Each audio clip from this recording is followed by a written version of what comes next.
మహాపరిషుద్ధుడా, మహోన్నతుడా, నీ పాదములకి స్తోత్రములు. దేవా, మాతో మాట్లాడడానికి నాయన ప్రభువా, మీరు ఏర్పాటు చేసిన ఈ జూమ్ ప్లాట్ఫామ్ ని బట్టి మిమ్మల్ని స్తుతిస్తా ఉంటున్నాము. తండ్రి, మీరు నిత్యము మాతో మాట్లాడే దేవుడు ప్రభువా, అందుని బట్టి మిమ్మల్ని స్తుతిస్తా ఉంటున్నాను. దేవా, మా చెవులని ప్రభువా మీరు అభిషేకించినారు. మేమంతా కూడా మీ మాటలు వినడానికి, మా హృదయంలో వాటిని భద్రపరచుకోవడానికి మాకు అందరికీ సహాయం చేస్తూ రమ్మని ప్రార్థిస్తా ఉన్నాను. పరిశుద్ధాత్మ దేవ, ప్రకటించబడుతున్న ప్రతి వాక్యము సత్యమైనది అని అనేక సూచక క్రియల చేత మీరు నిర్ధారిస్తూ రండి. దేవా, ఈ లోకానికి మీరు నియమించిన వెలుగ్గా ఉన్న ప్రతి ఒక్కరిని కూడా మీరు జ్ఞాపకం చేసుకొని మీ కృపల నిత్యము నాయన వాళ్ళు ఎదిగి వర్ధిల్లడానికి సహాయం చేస్తూ రమ్మని, ఈ వాక్యాన్ని ప్రభా యూట్యూబ్ ద్వారా వింటున్న అనేకుల్ని ప్రభా మీరే దర్శించమని, వారంతా కూడా సత్యము నుండి సర్వసత్యంలోనికి నడిపించబడ్డానికి, తద్వారా ఈ లోకంలో ప్రభా మీరొచ్చు పర్యంతము మా మరణం వరకు మేము నమ్మకంగా ఉండడానికి సహాయం చేస్తూ రమ్మని, యేసుక్రీస్తు వారి పరిశుద్ధ నామంలో ఈ ప్రార్థన అడిగి వేడుకుంటూ, నేను అడిగిన ప్రతి మనవిని మీ నామంలో నేను పొందుకొని ఉన్నానని నమ్ముచున్నాను తండ్రి. Amen. Amen. Praise the lord. మీకు స్క్రీన్ మీద కనిపిస్తున్న ఈ భాగము రోమీలకు రాసిన పత్రిక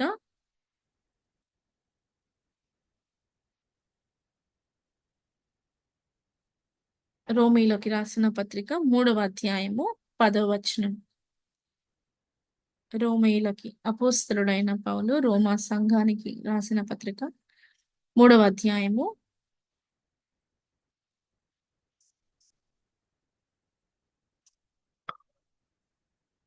10, ఇందును 11 గూర్చి వచనాలు చదవండి. ఇందును గూర్చి రాయబడినది ఏమనగా, నీతిమంతుడు లేడు, ఒక్కడనూ లేడు, గ్రహించి వాడెవడనూ లేడు, దేవుని వెదకు వాడెవడనూ లేడు. Praise the lord. దీనికంటే పై వచనం, ఎందుకంటే అక్కడ మీరు ఇంగ్లీష్ లో చూస్తే అదొక క్వశ్చన్ తో స్టార్ట్ అయ్యి ఉంటుంది. అంటే దానికంటే ముందు ఒక సంభాషణ జరిగింది, దాన్ని కూడా తెలుసుకునే ప్రయత్నం చేస్తే మనకి ఇది అర్థమవుతుంది. అక్కడ దేని గురించి మాట్లాడుతూ ఉంటారంటే, ఎవరు శ్రేష్ఠులు, ఎవరు తక్కువ వారు అనే ఒక సంభాషణలో పౌలు అంటా ఉంటాడు, ఎవరైనా, యూదులైనా గ్రీసు దేశస్థులైనా వారు ఎవ్వరైనా, వాళ్ళంతా కూడా పాపమునకు లోనై ఉన్నారు. నేను మళ్ళీ చెప్తున్నాను, ఇదివరకు ఈ సెషన్స్లలో నేను చాలా సార్లు చెప్పాను, వాక్యంలో నుంచి నేను మళ్ళీ మీతో చెప్తున్నాను. మనము పాపులము కాబట్టి పాపము చేస్తున్నాము. అవునా? నా ప్రశ్న అర్థమైందా? మనం పాపులము కాబట్టి పాపం చేస్తున్నామా? కాదు. మనము పాప స్వభావము కలిగిన వారము కాబట్టి పాపము చెయ్యకుండా ఉండలేకపోతున్నాం. మనం అనుకుంటాము ఈరోజు అబద్ధం ఆడకూడదు అని. మనలో ఉన్న ఆ ఓల్డ్ నేచర్, ఆ పాప స్వభావము మనం అబద్ధం ఆడకుండా, మన మీద కంట్రోల్ లేకుండా అది ఆపలేదు. నేను అనుకుంటాను, బాగా తాగేవాడు అనుకుంటాడు ఈరోజు తాగకూడదు, ఎట్టి పరిస్థితుల్లో తాగను అని అనుకుంటాడు. కానీ ఏ నోటితో అయితే అనుకుంటాడో అదే నోటితో మళ్ళీ తాగేస్తాడు. ఎందుకని? ఎందుకు అంటే యేసుక్రీస్తు ప్రభువులో మన స్వభావం మార్చబడకపోతే you can not control your nature. మన స్వభావం ఎలాంటిది అంటే పాపం చేసిన స్వభావం కాబట్టి పాపం చెయ్యకుండా ఉండలేము.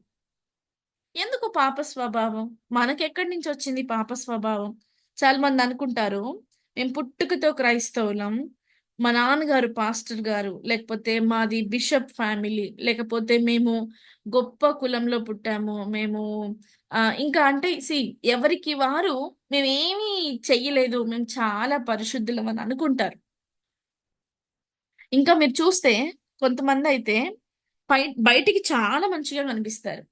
అంటే మంచి మాటలు మాట్లాడతారు, చాలా పద్ధతిగా మాట్లాడతారు, బూతులు మాట్లాడరు, మంచిగా నీట్ గా ఉంటారు, నీట్ బట్టలు వేసుకుంటారు, ఇల్లు కూడా నీట్ గా పెట్టుకుంటారు, అన్ని మంచిగా ఉంటాయి.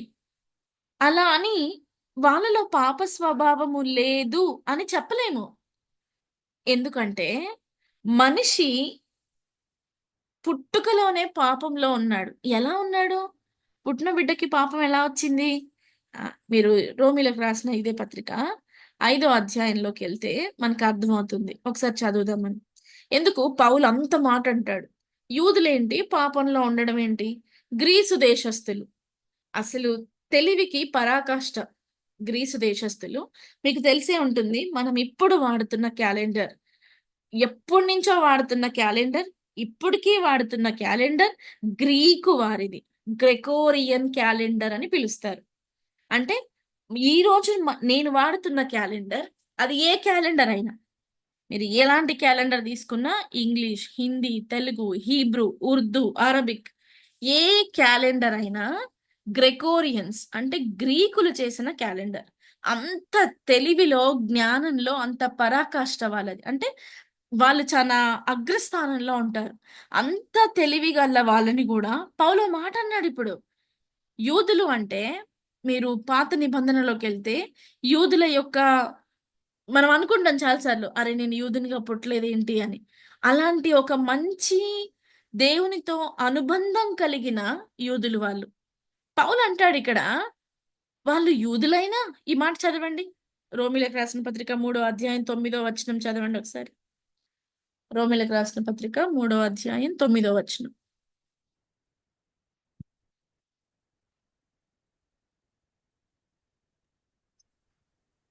అలాగైనా ఏమందుము?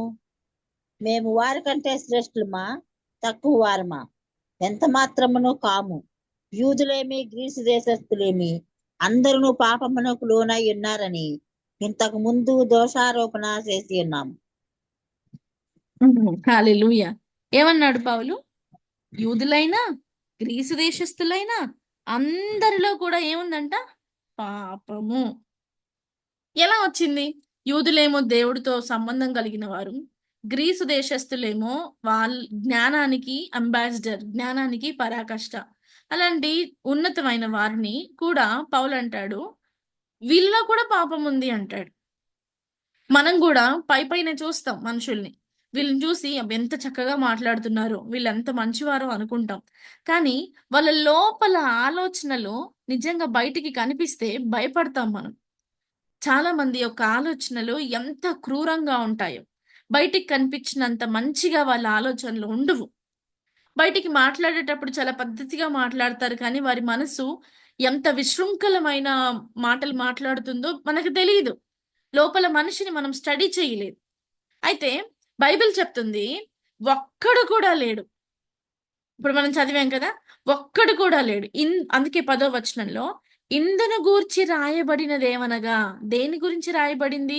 అసలు అందరూ పాపమునకి లోనై ఉన్నారు.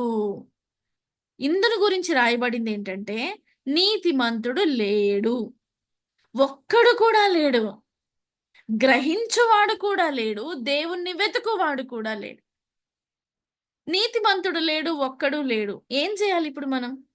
ఇప్పుడు పౌలు చెప్తా ఉన్నాడు, మనలో నీతి లేదు, మనం పాపానికి లోనైపోయినాము అని చెప్తా ఉన్నాడు. మీరు పాపులు అని పౌలు చెప్పట్లేడు, మనం పాపమునకు లోనైన వారము, లేదంటే పాప స్వభావము కలిగిన వారము, లేదంటే పాపముతో నింపబడిన వారము. ఆ పరిభాష మీకు అర్థమవుతుంది. అయితే పౌలు అనడానికి అర్థం ఏంటంటే, మీరు రోమీలకి రాసిన పత్రిక 5వ అధ్యాయము 12వ వచనాన్ని ఒకసారి చదవండి.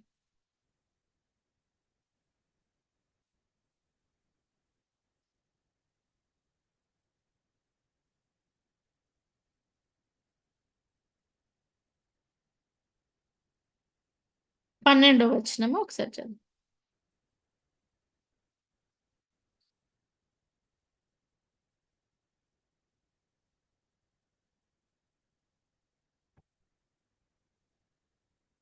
రోమీలకు రాసిన పత్రిక 5వ అధ్యాయము 12వ వచనం. నేను చదవనా? ఇట్లుండగా ఉమ్. ఒక మనిషి ద్వారా పాపము ద్వారా మరణమును లోకములో ఎలాగు ప్రవేశించునో ఒక పాజ్, అలాగుననే ఒక మనుషులందరూ పాజ్. పాపము చేసినందున మరణము అందరికి సంప్రాప్తమాయను. Okay, praise అలార్డ్. ఇక్కడ ఏముందండి? ఒక్క మనుష్యుని ద్వారా పాపము ప్లస్ పాపము ద్వారా మరణం. మనం కష్టపడి పని చేసాం అనుకోండి, జీతం వస్తుంది. మనం కష్టపడి ఏదైనా పని చేస్తే మనకి ఏమి ఇస్తారండి? డబ్బులు ఇస్తారు, జీతం ఇస్తారు. అది డబ్బులో, వస్త్రమో, లేకపోతే తిండియో ఏదో ఒకటి.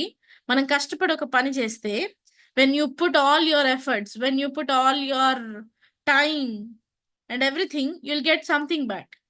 మనం కష్టపడి పాపం చేయడం ద్వారా మనకేమొచ్చింది? జీతం వచ్చింది. పాపము వలన వచ్చు జీతము మరణము. అందుకే పౌలు అంటా ఉన్నాడు, ఒక్క మనుషుని ద్వారా పాపము, పాపము ద్వారా మరణము. ఎలా వచ్చిందంట? పాపము లోకంలోకి ఒక మనుషుని ద్వారా వచ్చింది. ఈ లోకంలో ఉన్న వాళ్ళంతా కూడా ఆ మనుషుని నుంచే వచ్చారు. ఎలాగైతే తండ్రి పోలికలు పిల్లల్లో కనిపిస్తాయో, తల్లి పోలికలు పిల్లల్లో కనిపిస్తాయో, అలాగే పండు తిన్న తరువాత, పండులో ఏమీ లేదు కానీ దేవుడు చెప్పిన మాటని వీళ్ళు విశ్వసించలేదు.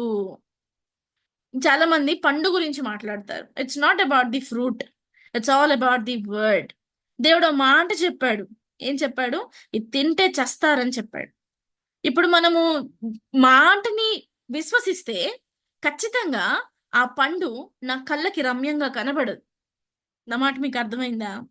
దేవుని మాటని ఫోకస్ చేస్తే, దేవుని మాట పట్ల విశ్వాసము నేను పరిపూర్ణంగా పెడితే, ఆ పండు ఎంత అందంగా ఉన్నా నా కన్ను దాన్ని రమ్యంగా చూడదు. ఎందుకంటే నా హృదయం అంతా ఆయన మాటతో నిండిపోయి ఉంది. కాబట్టి పైనుంచి నాకు కనపడే ఏ మెరుగు కూడా నన్ను ఆకర్షించలేదు. ఎప్పుడు నాకు బయటిది అందంగా కనిపిస్తుంది, ఎప్పుడు నాకు లోకం చాలా అందంగా కనిపిస్తుంది, ఎప్పుడైతే దేవుని మాట నేను నమ్మలేకపోతానో, ఎప్పుడైతే దేవుని మాట పట్ల నా విశ్వాసము సన్నగిల్లిపోతుందో, అప్పుడు లోకం అందంగా కనిపిస్తుంది, లోకాశ అందంగా కనిపిస్తుంది. మీకు గల్తీలకు రాసిన పత్రిక 5వ అధ్యాయం 19వ వచనంలో పౌలు ఒక మాట అంటాడు, శరీరము ఆత్మ ఒకదానికొకటి పరస్పరము విరోధంగా ఉంది. ఆత్మ దేవుని మాట వినడానికి ప్రయాసపడితే నీ శరీరము, నీ శరీరము, నీ కళ్ళు, నీ మనస్సు, నీ నీ శరీరము లోకాన్ని చూడడానికి ఇష్టపడుతుంది. ఈ రెండిటికి మధ్యలో ఎప్పుడు వైరమే. అందుకే ఆత్మ సంఘములతో చెప్పుచున్న మాట చెవిగలవాడు వినుగాక. ఆత్మ సంఘములతో చెప్పుచున్న మాట చెవిగలవాడు వినుగాక. వెన్ యు ఫోకస్, మన ఫోకస్ ఆత్మ చెప్పే మాట మీద కనుక ఉంటే, అప్పుడు శరీరము ద్వారా ఏం చెయ్యాలో అది తగ్గిపోతుంది. నా మాట మీకు అర్థమైందా? ఎప్పుడైతే దేవుని మాట పట్ల విశ్వాసం మనలో ఉంటుందో, లోకంలో ఏది కూడా నాకు అందంగా కనిపించదు.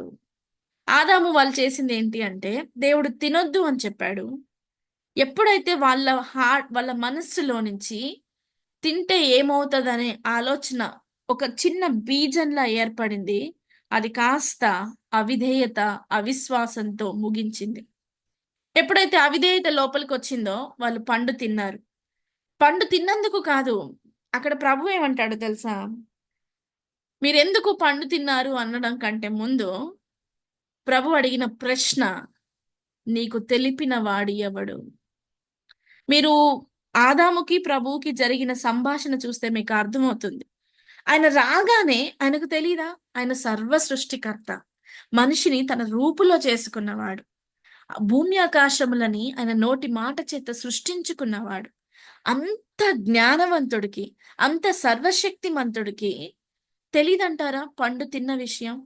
దేవుడు ఎప్పట్లాగే వచ్చాడు వారి దగ్గరికి, వచ్చి ఎప్పట్లాగే ప్రేమను చూపించాడు. ఎప్పుడూ పిలిచినట్టే, ఆదామా ఆదామా నువ్వెక్కడా అని పిలుస్తాడు. అప్పుడు ఆదాం ఏమంటాడు?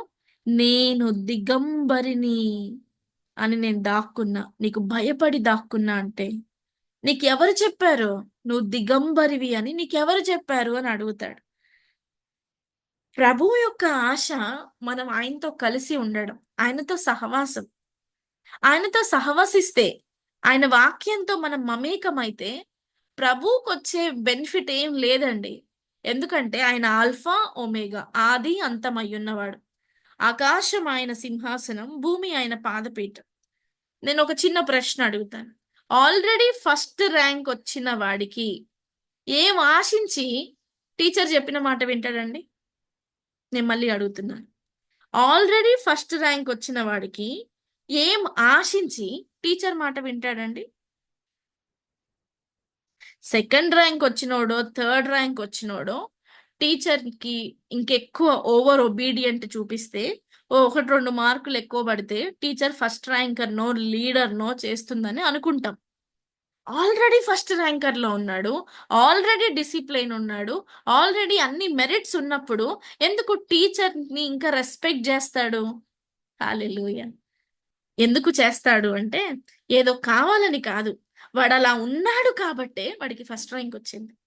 వాడు అలాంటి నేచర్ ఉంది కాబట్టే వాడు డిసిప్లైన్ ఉన్నాడు. నా మాట అర్థం చేసుకోండి. మనం ఏదో చేస్తే దేవుని యొక్క స్థానము పెరగదు. మనం ఏం చేసినా ఆయన స్థానం పెరగదు, తరగదు. మన బతుకు మారిపోతుంది. మనం ప్రభువుని తెలుసుకుంటే మనం మారిపోతాం.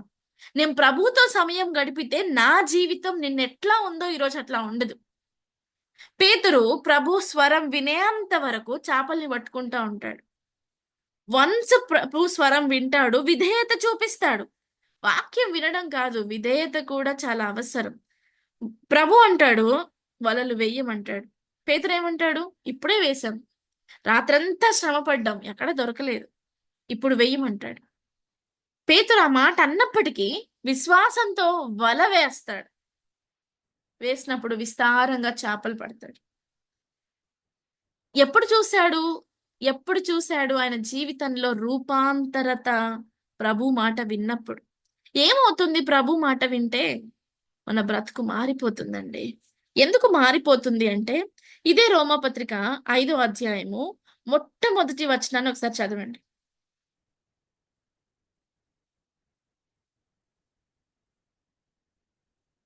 కాబట్టి విశ్వాస మూలమున మనము నీతిమంతులుగా తీర్చబడి మన ప్రభువైన యేసుక్రీస్తు ద్వారా దేవునితో సమాధానము కలిగి ఉందము. మనం పాపులము, నీతిమంతుడు ఒక్కడు కూడా లేడు, గ్రహించువాడు లేడు, దేవుణ్ణి వెతికేవాడు లేడు. నీ మనస్సు మార్చుకొని ఎప్పుడైతే క్రీస్తుని చూడగలుగుతావో, ఆ కలువరి సిలువలో ఆయన నా కోసం నీ కొరకు చిందించిన రక్తాన్ని చూసి మన ప్రతి పాపాన్ని కడుక్కుంటామో, అప్పుడు విశ్వాస మూలముగా మనము దేవుని వలన పుట్టిన వారం అవుతాం. నా మాటలు కాదు, వాక్యం చెప్తుంది.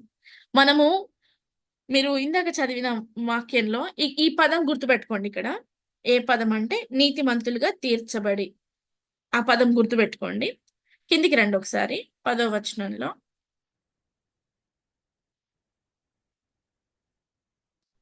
11వ వచనంలో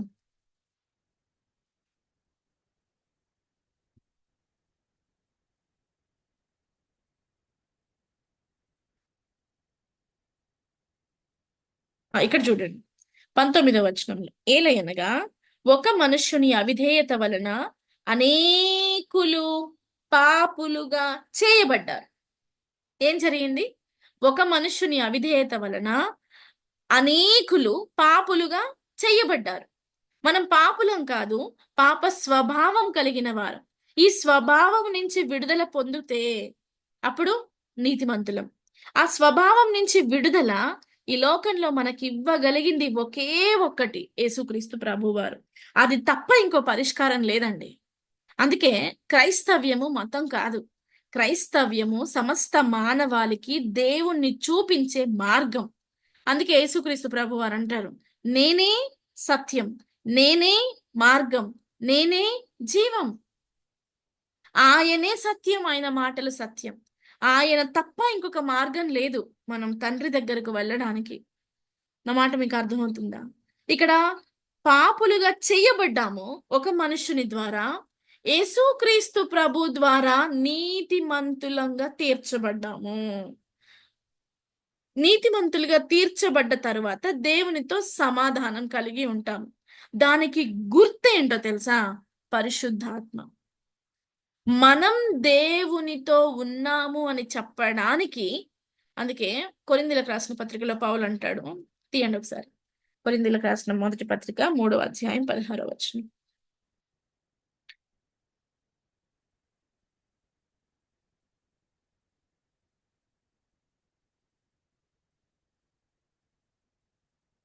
ఒక్కడు కూడా లేడు నీతిమంతుడు అనే వాక్యమే చెప్తుంది. యేసుక్రీస్తు ప్రభు ద్వారా నీతిమంతులుగా తీర్చబడ్డామని వాక్యం చెప్తుంది. ఇదే వాక్యం చెప్తుంది మనం దేవుని యొక్క ఆలయమై ఉన్నాము. ఎందుకని? దేవుని ఆత్మ మనలో నివసించుచున్నాడు. ఎలా నివసిస్తాడు? And this is the proof. ఇది ఎవిడెన్స్. నువ్వు రక్షించబడ్డావు అని చెప్పడానికి ఇది ఎవిడెన్స్. ఇప్పుడు దేవుని ఆత్మ నాలో ఉన్న తరువాత నా పాప స్వభావము నుంచి దైవీక స్వభావంలోకి నేను నడిపించబడతాను. ఇప్పుడు అబద్ధం చెప్పాలి అనే ఆలోచన నా శరీరానికి వచ్చినప్పుడు, నా బుద్ధికి వచ్చినప్పుడు, నాలో ఉన్న పరిశుద్ధాత్మ దేవుడు నన్ను గద్దిస్తాడు. గద్దించి యేసుక్రీస్తు ప్రభు వారు మనకి చెప్పిన ప్రతి వాక్యాన్ని ఆయన గుర్తు చేస్తాడు. ఈ మాట యోహాను సువార్త 14వ అధ్యాయంలో చూస్తాం మనం. ఒకసారి తీయండి, ఇది చెప్పి ముగించుకుందాము. యోహాను సువార్త 14వ అధ్యాయం.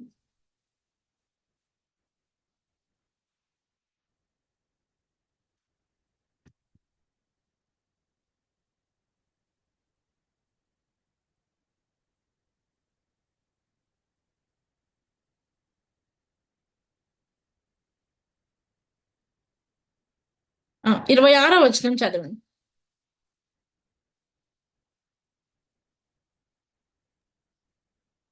ఆదరణకర్త అనగా తండ్రి నా నామమున పంపబోవు పరిశుద్ధాత్మ సమస్తమును మీకు బోధించి నేను మీతో చెప్పిన సంగతులన్నిటినీ మీకు జ్ఞాపకము చేయను. హల్లెలూయా.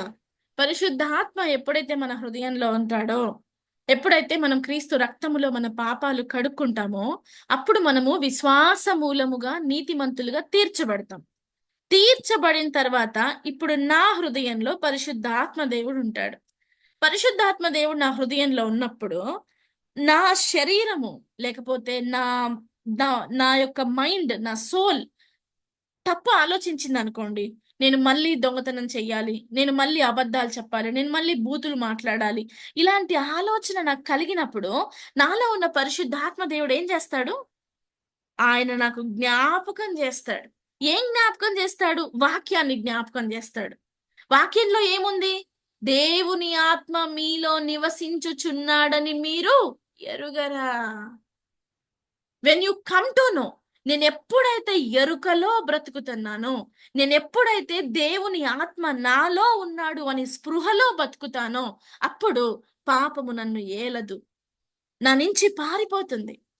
దేవునికి లోబడి ఉండుడి, అపవాదిని గద్దించుడి, అది మీ యొద్ద నుండి పారిపోవును.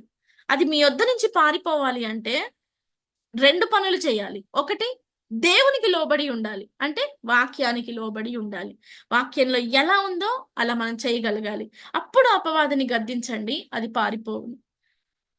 మీకొచ్చే ఏ చెడ్డ ఆలోచన అయినా దేవుని వాక్యంతో పోల్చబడనిది ఏదైనా, దేవునికి ఎగనెస్ట్ గా ఏదైనా ఉంటే, ఇంకా మీ హృదయంలో అలాంటివి ఉన్నప్పుడు,